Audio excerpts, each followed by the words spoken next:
Not too far from where I grew up was the Swedish Air Force Academy of Ljungbyhed. Our house was located next to a big forest with barely any neighbours other than a few ducks and chickens in the stables next door.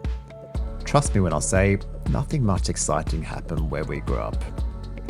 But on the odd occasion where a low-flying Saab Viggen fighter plane did a low pass, that was enough to last my brother and I for a long time in the thrills department. I am so old that my childhood took place before the Iron Curtain fell, so one could always fantasize of the planes being on their way to chase some Russians out of our airspace, or perhaps escorting a top-secret mission on their way to the East Bloc.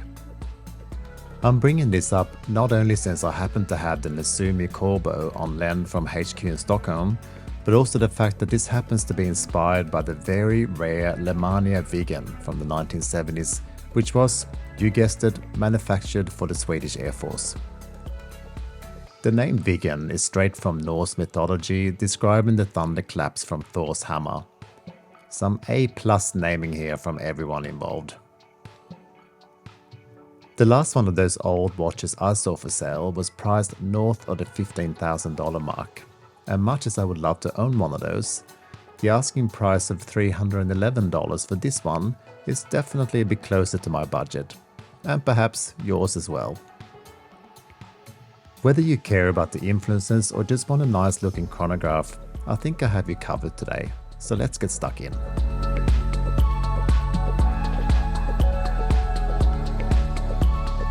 If you like seeing watches in use on YouTube and this helps you decide or dream, please consider a like and subscribe. Drop me a comment too, it's nice to hear from people watching my videos. I've got the Corbeau reference CQ3.202, which is the panda dial on a NATO strap, described as terrain nylon, or like you and I will call it, brown. It's slightly shorter than others I've handled, so you may not have to fold the lip over on this one, as is customary with NATO straps. I like this. I'm not a fan of overly long NATO straps that form a sausage on my wrist. This is not my first encounter with Nezumi. I owned the voiture and chatted to the owner, David Campus, a bit during my website review of that lovely watch, which incidentally predated most of the Zorro reissue dials released by some of the larger brands, like for instance Breitling recently. The case on the voiture, as per the Corbeau, is very reminiscent of Omega cases. You probably wouldn't wear your fancy Speedmaster whilst working on your car, but one that looked just as good at 5% of the price? No worries. The classic downturned and slightly angled lugs are gorgeous, and I can honestly say that these cases and overall quality punches way above their weight price-wise. Nezumi is yet another example of a microbrand that makes you wonder why exactly, other than the long history and pedigree, you'd spend 20 times the price from one of the larger established Swiss brands. So we've established that the case is well made, and so is the feel of the buttons. I've handled plenty of chronographs in my time, and these feel just as good as some of the best I've handled from Germany, Switzerland and Japan.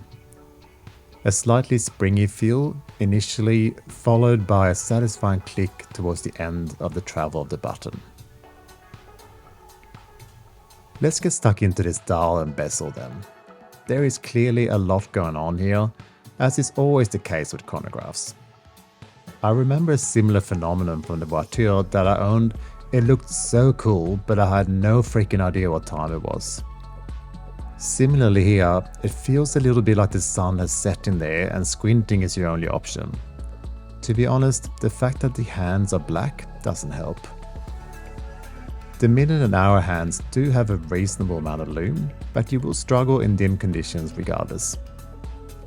The Arabic numbers with good typeface choices and the Nezumi logo are all printed, as is the Corbeau logo that hugs the second style. I like that approach, but I'm also trying to unsee your mouth with an upside down smile.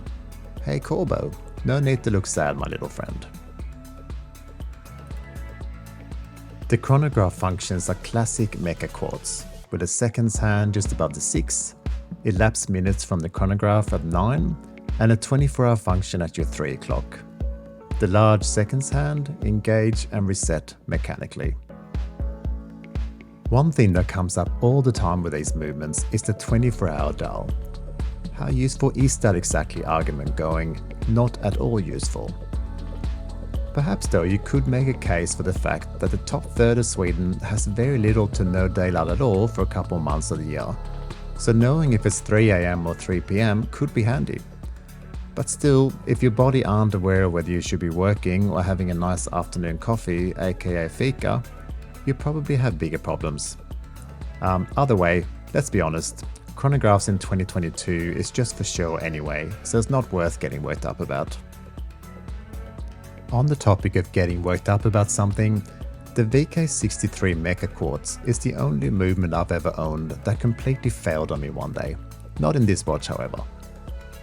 This Seiko movement is an interesting combination of battery and mechanics, and it's cheap to source, looks good with its sweeping chronograph seconds hand with an inobtrusive small ticking seconds hand, and it allows for attractive chronograph watches such as this one at very attainable pricing.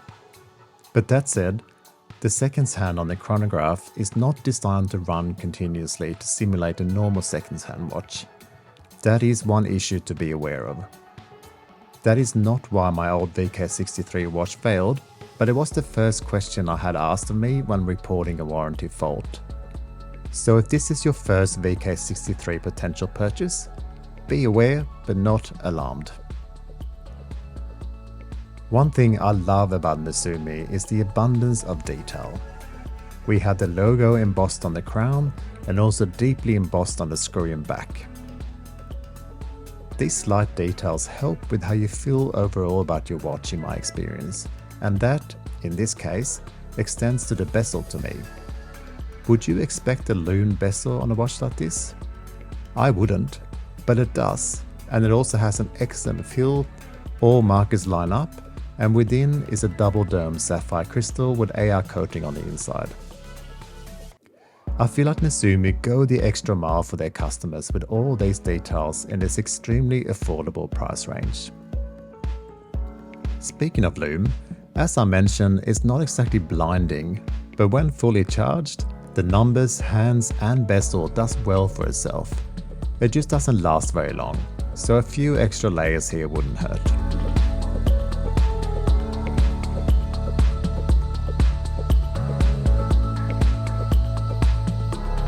I have always felt that Nezumi makes beautiful vintage-inspired watches that deserve a large audience.